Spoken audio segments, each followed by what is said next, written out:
ating programang makikinig sa inyong mga sumbong at reklamo.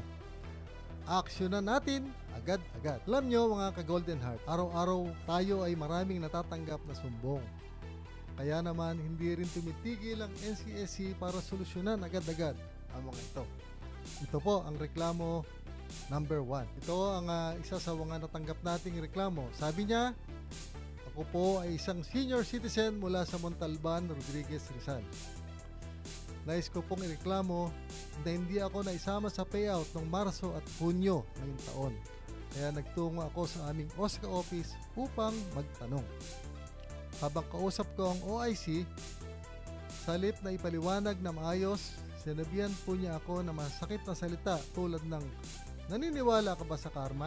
At tinanong pa kung naliligo ba ako o nagpapagupit. Grabe naman, no? Lubos po akong nasaktan at nainsulto. Bilang isang senior, ang inaasahan ko po sana ay respeto at tulong, hindi paghuhusga. Sana po ay maimbestigahan ito. Para tutukan ang inyong reklamo, nasa Zoom po ang ating NCSC Calabarzon team na pinangungunahan po ni Ma'am Levy Aderes. Siya po ang PDO5 natin doon.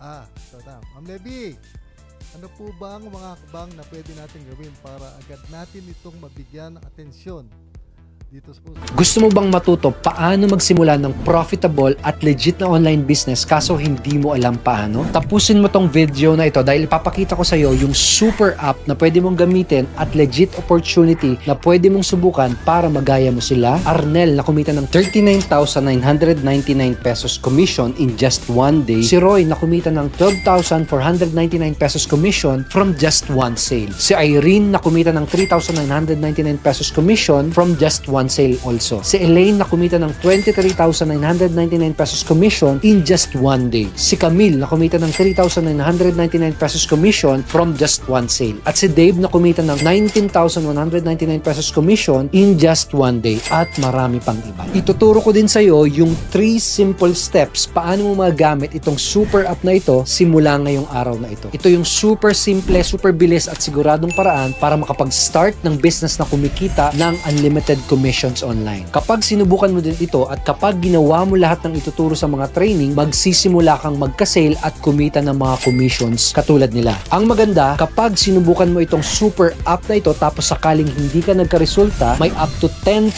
pesos cash refund ka na makukuha. Yes, ganun ito kaganda.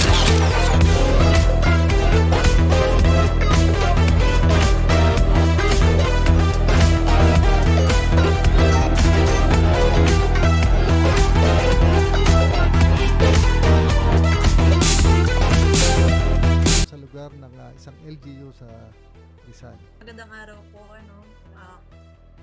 Home Cruise. Maraming salamat sa inyo pong imbitasyon. So, ang ating pong action dito sa regional office ay nakipag-ugnayan tayo sa ating pong Office for Senior Citizens Affairs sa Montalban or sa Rodriguez, Rizal. Kaugnay po ng nangyaring insidente po na i-report sa atin ng ating isang constituent. So dahil dito po tayo po ay nagbigay po ng paalala sa ating OSCA head na bigyan po ng atensyon at respeto yung mga lumalapit natin mga kababayan at nagtatanong about sa ating mga programa. Kaugnay din po nito, tayo din po ay bibisita sa ating opisina ng OSCA sa Montalban para din siguraduhin po na ang kanila pong mga practices at ang ginagawang daily operations po ay maayos at natututukan po ang concerns ng ating senior citizen. So dahil nga po meron tayong laya po na bumisita po dun sa ating pong mga payout benefit, siguro yung pagdadagdag po ng information dissemination at pagpapalakas pa po ng pagbibigay ng kaalaman po sa ating mga senior citizens ay maibahagi sa ating mga kababayan sa Rodriguez upang masagot po ang kanilang mga katanungan ukol po sa ating programang Expanded Centenarian Program. Okay, tama, no? I think yung mga ganyang bigyan dapat natin ng aksyon kagad yung mga ating mga senior citizens. Okay, maliban po sa pag-coordinate upang malaman ang estado ng inyong cash gift, siguro po yung ating team doon, siguro dapat dagdagan pa rin ng information drive sa ating mga OSCA, sa ating mga municipal social welfare coordinators, saka city, para mabigyan po ng kaalaman ano po talaga yung dapat malaman ng ating mga senior citizens. So, kasi alam ko po yung nangyari doon medyo delayed talaga yung pera natin dyan.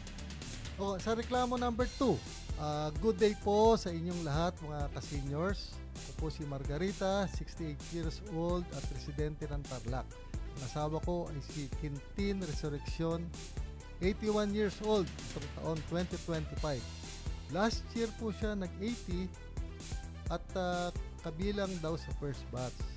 Ako po ay pagbabalik sa office, babalik-balik dito sa Tarlac at sinasabi po na for funding na daw po. Samantalang ang mga nag-80, 85, 90, 95 ngayong taon ay nakakuha na po ng 10,000. Bakit po ganon? Unfair naman po ang kalakaran ng patungkol sa bagay na to. Malaking bagay po yung sa ngayon para sa amin dahil nabalian ng boto sa balikat si Quintin. Sana po ay masagot ng inyong buting opisina ang tungkol sa bagay na ito.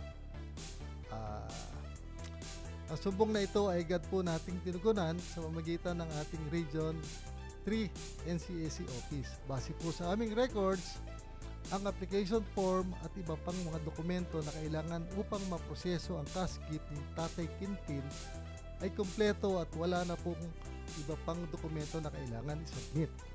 Malugod po namin pinapaalam sa inyo na dahil napagbigyan ng request for fund augmentation ng NCSC para sa calendar year 2024, ang makakasama na po si Tatay Quintin sa listahan dahil prioridad po namin ang mga nag-celebrate nagsimula po ng March 17 hanggang June 30, 2024. So, Mang Quintin, umasa po kayo na kasama po kayo sa payout starting itong first week or second week ng July. Ito, itong next month, kasama na po kayo. Wag na po kayo problema. Nakita na po namin yung ano nyo. So, shoutout din po kay NCSC Region 3 PDO3 Banji Medina. Asahan po namin ang inyong tuloy-tuloy na pakikipag-ugnayan kay Ma'am Margarita at Lolo Quintin. At yan po ang mga reklamo na tinututukan natin ngayong hapon. Isumbong sa aksyon agad sa ating mga senior citizens. Kung kayo ay may sumbong na reklamo, ipadala lamang ito sa aming official email na NCSC na makikita sa contact@ncsc.gov.ph.